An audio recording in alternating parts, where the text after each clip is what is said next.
आता आपण चाललोय हायलँड्सला ग्लेनफिनन वायाडक्ट बघायला. ग्लेनफिनन वायाडक्ट म्हणजे हॅरी पॉटरचा तो ब्रिज आहे, त्याच्यावर ज्या ब्रिजवर हॅरी पॉटरचं ते मूवीचं शूट झालेलं, तर तिकडे चाललोय. आता मी लॉचमंडला हे घेणार आहे, ब्रेक घेणार आहे. लॉचमंड म्हणून आहे सिटी, मस्त सिटी आहे. असा लेक आहे, लेकच्या असं कडेला सिटी आहे. एक नंबर व्ह्यू आहे, खतरनाक व्ह्यू आहे. आता तुम्ही इथला व्ह्यू बघू शकताय स्कॉटलँडचा. आणि आज रिअरली स्कॉटलँडमध्ये ऊन पडतंय, रिअरली. तर आज ऊन पडलंय स्कॉटलँडमध्ये, पण नशीब एकच नंबर आहे आमचं, त्यामुळे ऊन पडलंय. ऊन बघा कसं पडलंय आणि व्ह्यू बघा.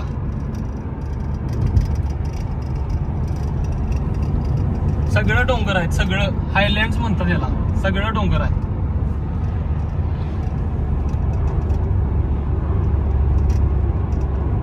बघू शकताय तुम्ही व्ह्यू कसा आहे, खतरनाक. खाली लेक आहे, असं डोंगर आहेत.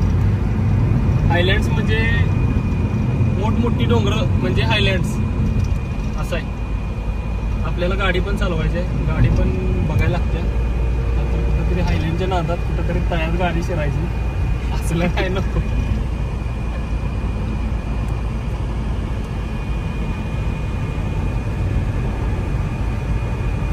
मस्त वेदर आहे. रिअरलीच इकडं ऊन पडते, रिअरली म्हणजे कधीतरीच ऊन पडते. यात आज ऊन पडले, विशेष नाही हो, नाही ना रे पण्या. ते संकेत आपण बोलत होतो, विपुल काकले आणि त्यांच्या परिवारानं जसं आपल्याला निमंत्रण दिलं, ज्या पद्धतीनं आपला नाश्ता सकाळी पोहे खाऊन जो निघालोय आपण. अक्का मसूर कसा खतरनाक कोल्हापुरी स्टाईल मध्ये केलेला. तिखट रबरबीत भात, चपात्या तुपातल्या, ते बिन स्पेशल तुपातल्या, घरातलं तूप. ज्या पद्धतीनं आपलं नियोजन झालंय आणि जे चेरी ऑन द केक स्कॉटलँडमध्ये ऊन बाबा सप्लाय विषय आणि जे सिनरी बघत चाललोय आपण. जी कंपनी आपल्याला स्वतः विपुल कागले शेट, एक नंबर. आणि याच्यापेक्षा जास्त काय अजून माझ्या काय सांगू. लंडन मध्ये आपण काय केलं नाही बहुत. तेच आता असं वाटायला मला, 2 वर्ष झाली आपण लंडनमध्ये बसलो. जरा कधी तर टाइम काढून, सगळेच बिझी असतात मान्य आहे, पण कधी तर टाइम काढून अशा ठिकाणी अशी स्मॉल ट्रिप करणं, हे काय स्मॉल नाही म्हणता येणार, 4 दिवसाचे आहेत, पण अशीच एक छोटी ट्रिप काढून अशा आउटस्कटला येऊन फिरणं आणि बघणं भावा नशिबात लागते. संकेतचे आणि प्रणव यांचे स्कॉटलँडला स्पर्श लागले, पाय लागले, त्यातच स्कॉटलँड एवढं सुंदर झालंय असं मी म्हणेन. इथं आता एका पार्किंगला थांबलोय आम्ही. रस्त्याच्या कडेलाच पार्किंग असतं इथं. त्यांचं फोटोशूट वगैरे चाललंय. हायलँड्स म्हणजेच डोंगर, आपल्या भाषेत डोंगर म्हणजेच हायलँड्स.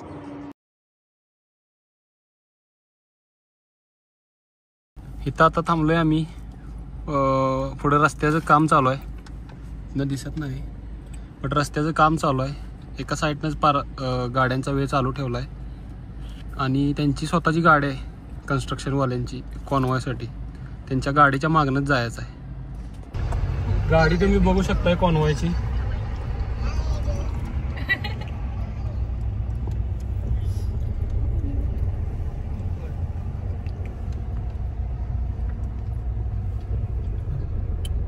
हे असं डोंगर आहे, इथं खाली असं कार पार्क आहे.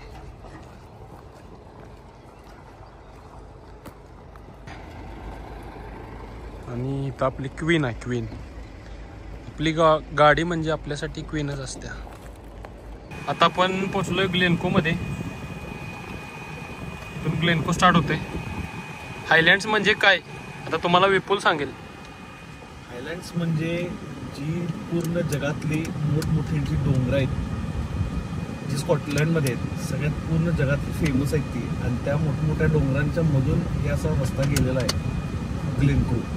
आणि हे आपल्याला आज उन्हाळ्यात समर सीझनमध्ये ग्लेनको बघायला मिळायला लागलं. हायलँड्स बघण्यासारखं दृश्य तुम्ही बघू शकताय. आणि इथं रिअरली ऊन पडतंय. मी मगाशी पण म्हणलोय, आज दिवस आत्ता वाजलीत 6 संध्याकाळची, तरी पण ऊन आहे. 14 डिग्री टेम्परेचर आहे, बट उकडायला लागले. 14 डिग्री म्हणजे इकडं आपल्या इकडच्या सारखं 40-45 डिग्री ते टेम्परेचर आहे. इकडं 14 डिग्रीत असते. हे डोंगर हायलँड्स आणि त्यातून हा रस्ता गेलाय मधून. हे पार्किंग आहे. मस्त आता सनसेट होणार आहे. इकडे यांचं फोटोशूट चाललंय.